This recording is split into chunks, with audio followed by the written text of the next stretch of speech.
Hello and welcome back to Comparison World Facts. Today we're going to be comparing Bangladesh and North Korea. First, what are some similarities between the two? Both countries have reputations for being corrupt, with North Korea purportedly being the most corrupt. However, Bangladesh is also reputed to be pretty corrupt, with even the anti-corruption chairman claiming that corruption is indeed rampant in Bangladesh. The same study also found that 3/4 of the politicians abused their powers in general and abused their power on election boards more specifically, with 3/4 also using projects for their own benefit, including taking bribes to expedite approval for such projects. On top of the study, over 40% of Bangladeshis view their government as corrupt. However, the police and legal system in Bangladesh are viewed as even more corrupt. So if that's how corrupt Bangladesh is, North Korea must be even more so. North Korea is tied for the 4th most corrupt nation in the world, tied with Afghanistan and Yemen. North Korea's own state media has even admitted to being corrupt. One example of how corrupt a system North Korea has is that even though accessing media from another country or modifying radio or television receivers to access that media is illegal, another example of the large-scale corruption in the nation is from the BBC. If you don't follow instructions coming from the state, you will starve to death, one of the defectors said. Up next, what are some differences between the two countries? First off, North Korea is roughly 120,000 square kilometers, while Bangladesh is approximately 148,000 square kilometers. Meanwhile, the population of North Korea is only 25.6 million, while Bangladesh has over 6 times that, with 164.7 million people. This is interesting because the two countries are of a similar size but have drastically different population sizes. So why is North Korea's population so small in comparison? The state has decided that it wants a larger population, with reports stating that there are no official birth control policies, and parents are even encouraged to have up to 6 children. Another difference between the two countries is the government.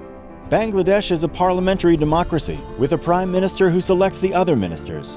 Meanwhile, North Korea is a one-party dictatorship, which the Kim family has led for over 70 years. Yet another difference between the two nations is the notable difference in their economies, with Bangladesh having a GDP of roughly 325 billion.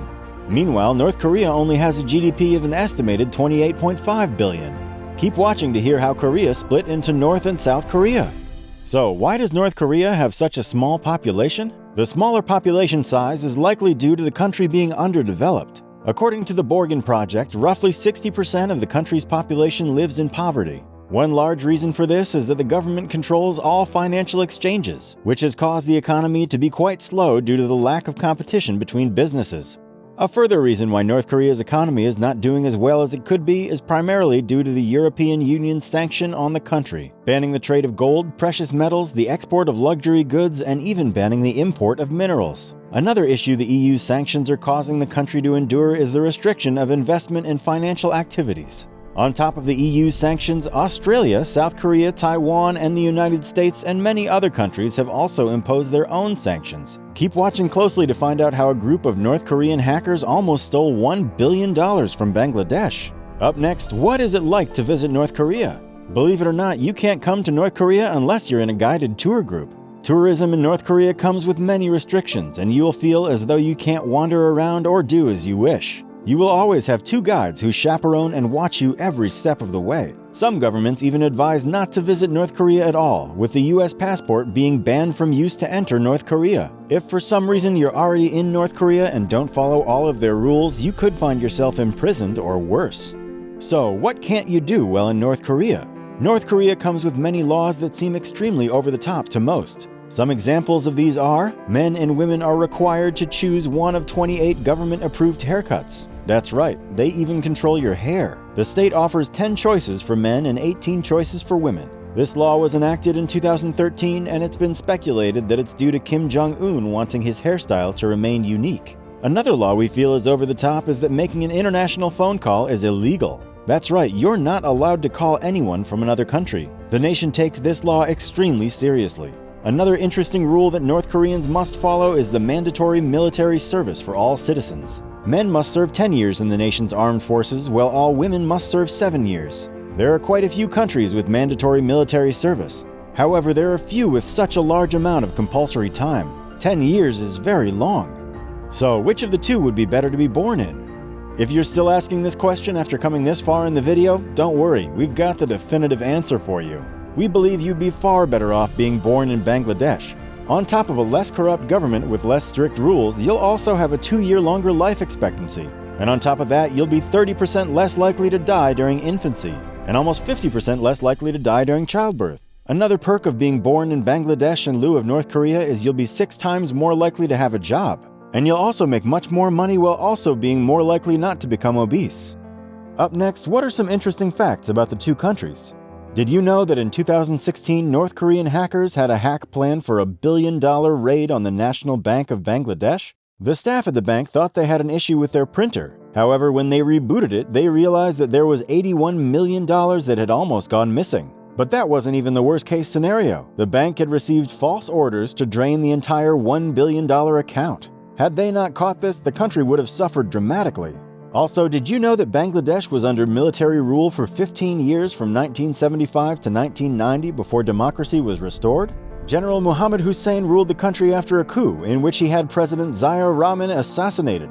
Next up, you don't have to pay taxes in North Korea? That's right, North Korea is one of the only countries where you don't have to pay any taxes to the government, at least in most cases. So the only time an individual would have to pay taxes is if someone had been making money from outside of North Korea. However, there are rumors that the country may be considering re-implementing income tax for their people.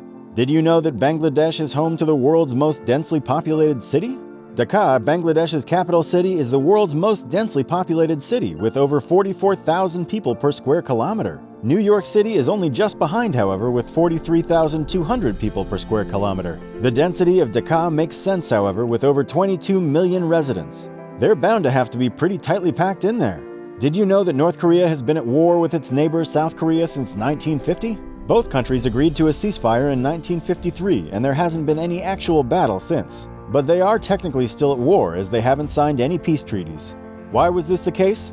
Well, at one time South Korea and North Korea were one large country, with Japan even waging war in an attempt to conquer Korea. But after World War II, Japan had lost all control over it. After the Second World War, the United States and the Soviet Union split the country into 2 sections along the 38th parallel. The North, more dependent on communists, became much more corrupt and alienated from the rest of the world, while the South became much more like any other country except without the joy of having a friendly neighbor. So there you have it, everything you need to know about the comparison between Bangladesh and North Korea. Do you think you'll ever travel to either of these countries? Would you consider going on a guided tour in North Korea? Don't forget to like and subscribe for more content just like this. Also, comment your thoughts on our comparison.